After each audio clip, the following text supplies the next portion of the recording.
નમસ્કાર દોસ્તો, હું પ્રયત્કર કાનડિયા. આજે પોડકાસ્ટમાં આપણી સાથે છે નીરજભાઈ વસાવા. નીરજભાઈ વસાવા એક તરવડિયા યુવાન છે. એમના વિષયમાં પણ સારું એવું જ્ઞાન ધરાવે છે. એ ખૂબ વાંચન કરે છે અને લગભગ હું માનું ત્યાં સુધી નીરજભાઈ જોડે વિષયના દરેક પ્રશ્નના જવાબ એમની પાસે હોય છે અને ભણવામાં પણ અદ્ભુત રીતે પોતાનો અભ્યાસ કરે છે. ખૂબ સરસ વાંચે છે, બીજા વિષયોનું જ્ઞાન પણ મેળવે છે. તો એવા એક આપણી જોડે આજે એક હું તો એવું કહું કે ખૂબ માહિતીસભર એવા વ્યક્તિ નીરજભાઈ વસાવાને હું આગમન કરું છું, એમનું સ્વાગત કરું છું. અને નીરજભાઈ આપણને આજે કેટલાક મિત્રો પ્રશ્નો પૂછશે, એની આપણે વાત કરીશું.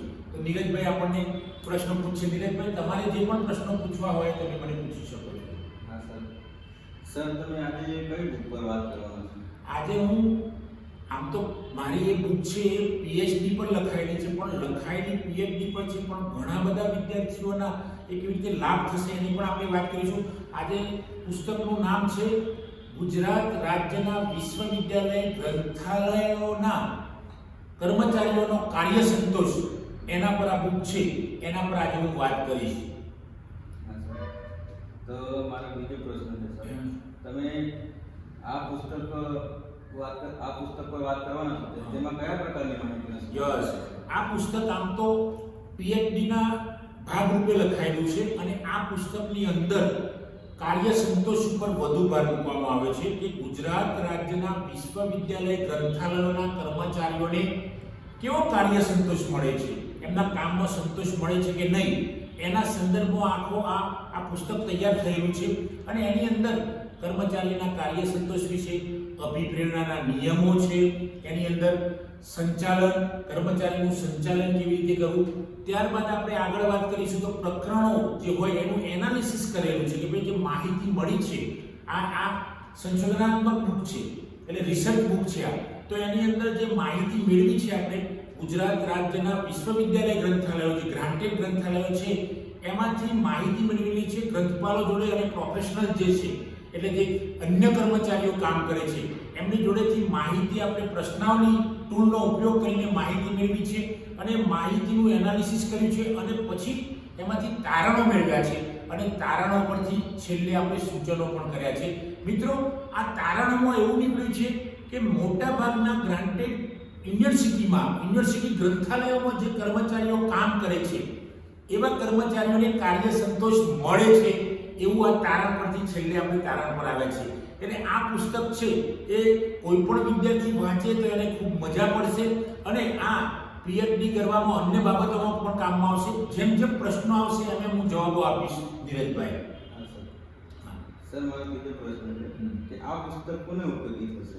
આ પુસ્તક નીરજભાઈ છે ને, એક તો પહેલું તો જે વિદ્યાર્થીઓ પીએચડી કરી રહ્યા છે, library science, librarian information science અથવા તો કોઈ પણ સોશિયલ સાયન્સીસના કોઈ પણ વિષયમાં, ફોર એક્ઝામ્પલ સમાજશાસ્ત્ર, સોશિયોલોજીના કોઈ પણ વિષય, શિક્ષણશાસ્ત્ર, સંચાલન, એ સિવાય સાયકોલોજી છે, ઇતિહાસ છે, ગુજરાતી છે, હિન્દી છે, આવા કોઈ પણ વિષયની અંદર વિદ્યાર્થીઓ પીએચડી કરી રહ્યા હશે તો એમને આ પુસ્તક પીએચડી કરવામાં ખૂબ જ મદદરૂપ થશે.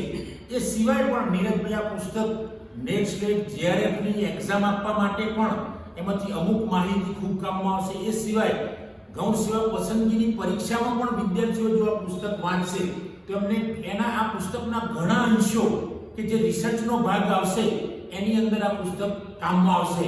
એમાં બેમત નથી, કારણ કે આ પુસ્તકો મોટા ભાગે તો પીએચડીના વિદ્યાર્થીને તો ઉપયોગમાં આવે છે અને ઘણા વિદ્યાર્થીઓ આ પુસ્તક વાંચે છે.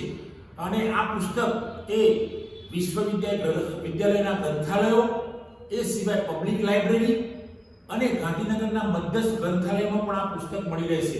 એટલે મારું કહેવું વિદ્યાર્થી મિત્રોને એવું છે કે વિદ્યાર્થી મિત્રો, આ પુસ્તક તમારે ખરીદવાની લગભગ જરૂર નથી, પણ તમે પબ્લિક લાઇબ્રેરી અથવા તો એકેડેમિક લાઇબ્રેરીમાં જશો તો આ પુસ્તક મળી રહેશે. ધીરજભાઈ. સર, મારો બીજો એક સવાલ છે કે તમારે જે નવા પુસ્તકો આવવાના છે તે કયા કયા છે? અત્યારે હાલ મારું કોન્સન્ટ્રેશન નીરજભાઈ છે જે ગ્રંથાલયની માહિતી વિજ્ઞાનમાં 186 જગ્યાઓ આવી છે.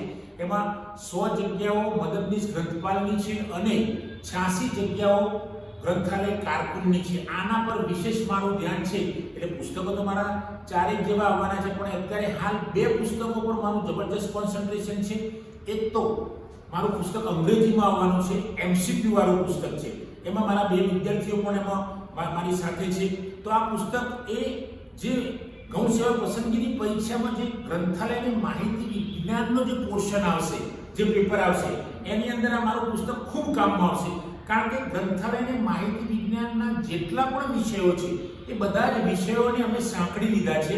અને આ બુક એવી બુક છે કે કોઈ પણ પરીક્ષા આપો, લાઇબ્રેરી સાયન્સ રિલેટેડ કોઈ પણ તમે ધારો કે નવોદય વિદ્યાલયની પરીક્ષા આપતા હોય, KVSની આપતા હોય, ગૌણ સેવા પસંદગીની આપતા હોય, પણ લાઇબ્રેરી વિષયના માટે આ MCQ વાળી બુક ખૂબ કામમાં આવશે. એમાં કોઈ શંકાને સ્થાન નથી. એને એ સિવાયના મારા પુસ્તકો છે ગ્રંથાલય અને સંચાલન, લાઇબ્રેરી મેનેજમેન્ટ અથવા તો ગ્રંથાલય વ્યવસ્થાપન. આ પુસ્તક પણ અત્યારે જે કારણ કે આના પર મારું મોટું કોન્સન્ટ્રેશન હતું, જેવી જાહેરાત આવી ત્યારે એ પુસ્તક પર મેં વધુ ભાર મૂક્યો. અને ગ્રંથાલય વ્યવસ્થાપન જે પુસ્તક છે એ પણ ગૌણ સેવા પસંદગીમાં ઉપયોગમાં આવે એવું પુસ્તક છે. એ સિવાય ગ્રંથાલયની માહિતી વિજ્ઞાનની જે નેટ સ્લેટ JRF જેવી એક્ઝામ આવે છે, PhD ના એન્ટ્રન્સ ટેસ્ટ આવે છે, એની અંદર પણ કામમાં આવશે. એ સિવાય સંચાલનના વિદ્યાર્થીઓ જે હશે, મેનેજમેન્ટના વિદ્યાર્થીઓ હશે, એમને પણ આ મારું ગ્રંથાલય વ્યવસ્થાપન પુસ્તક કામમાં આવશે. એમાં શંકાને કોઈ સ્થાન નથી. એ સિવાય મારી 2 પુસ્તકો જે ગુજરાતીમાં આવી રહી છે, એક છે નોવેલ એકલી ચાલી. એક દીકરી, ગામડાની દીકરી ગામમાંથી ક્યાં પહોંચી જાય છે, ક્યાંક પરદેશમાં, અને ત્યાં જઈને જબરજસ્ત સંઘર્ષ કરે છે અને આ સંઘર્ષ એનો આજીવન ચાલતો રહે છે. અને એટલે કે આ દીકરીના સંઘર્ષની વાતો કરી છે. આ માત્ર એક દીકરીની વાત નથી, એક દીકરીનું તો ઉદાહરણ છે નીરજભાઈ, પણ સમાજમાં આવી તો અસંખ્ય દીકરીઓ, મોટાભાગની દીકરીઓ આજે સંઘર્ષ કરી રહી છે. અને ગમે તે ક્ષેત્રમાં તમે જાઓ તો ત્યાં દીકરીઓ તમને જોવા મળે છે. તમે ડ્રાઈવરમાં પણ દીકરીઓ છે, કંડક્ટરમાં પણ છે, કલેક્ટરમાં દીકરીઓ છે, ડોક્ટર દીકરીઓ બને છે, મિલિટરીમાં દીકરીઓ છે, BSFમાં દીકરીઓ છે. તો આ દીકરી પર મેં નોવેલ લખી છે કે આપણી દીકરી કેટલી આગળ નીકળી જાય છે. એટલે નોવેલનું નામ અત્યારે આપ્યું છે એકલી ચાલી. એ સિવાય છે મન વિંધાયું પુસ્તક. આજના જમાનામાં કોઈ પણ માણસ ડિપ્રેસ થઈ જાય છે, સ્ટ્રેસમાં આવી જાય છે, તણાવમાં આવી જાય છે. તો તણાવમાંથી કેવી રીતે નીકળવું એના પણ કેટલાક ઉપાયો બુકમાં બતાવ્યા છે. અને માણસ તણાવમાં કેવી રીતે આવે છે, કયા કારણસર આવે છે, એના કારણો પણ બતાવે છે, એની ટ્રીટમેન્ટ પણ બતાવી છે, એના ઉપાયો પણ બતાવે છે. એટલે આ હમણાં હું માનું ટૂંક સમયમાં થોડાક મહિનાઓમાં આ 4 બુક પબ્લિશ થઈ જશે. એટલે આ મારી બુકો પણ નવી જનરેશન માટે ખૂબ ઉપયોગમાં આવી રહી છે. અને જે મેં આજે પુસ્તકની વાત કરી છે, ગ્રંથાલયના કર્મચારીઓનો કાર્ય સંતોષ, એ પુસ્તક તો રિસર્ચ કરનાર દરેક વિદ્યાર્થીને કામમાં આવશે. એમાં શંકાને કોઈ સ્થાન નથી. નીરજભાઈ, હવે કોઈ પ્રશ્ન હોય તો કહો તમે. ના સર. તો મિત્રો, આજે આપણી સાથે નીરજભાઈ પોડકાસ્ટમાં આવ્યા અને એમને ખૂબ સરસ પ્રશ્નો પૂછ્યા કે જે પ્રશ્નો ખરેખર આજની પેઢીને, ગ્રંથાલયની માહિતી વિજ્ઞાનના વિદ્યાર્થીઓને ખૂબ ઉપયોગી છે. તેમજ જનરલ જે બીજા વિષયોમાં પણ જે વિદ્યાર્થીઓ ભણે છે એમના માટે પણ આ પુસ્તક કામમાં આવશે. એના સંદર્ભના પ્રશ્નો જે ભાઈ નીરજભાઈ વસાવાએ પૂછ્યા એ બદલ આ પોડકાસ્ટ પર નીરજભાઈ વસાવાનો હું આભાર માનું છું. મિત્રો, આ અમારો બંનેનો વિડીયો જો આપ સૌને પસંદ આવ્યો હોય તો એને લાઈક કરો, શેર કરો, કોમેન્ટ કરો અને જો મારી ચેનલ સબસ્ક્રાઇબ ન કરી હોય તો સબસ્ક્રાઇબ કરો. થેન્ક યુ મિત્રો. જય હિન્દ, જય ભારત.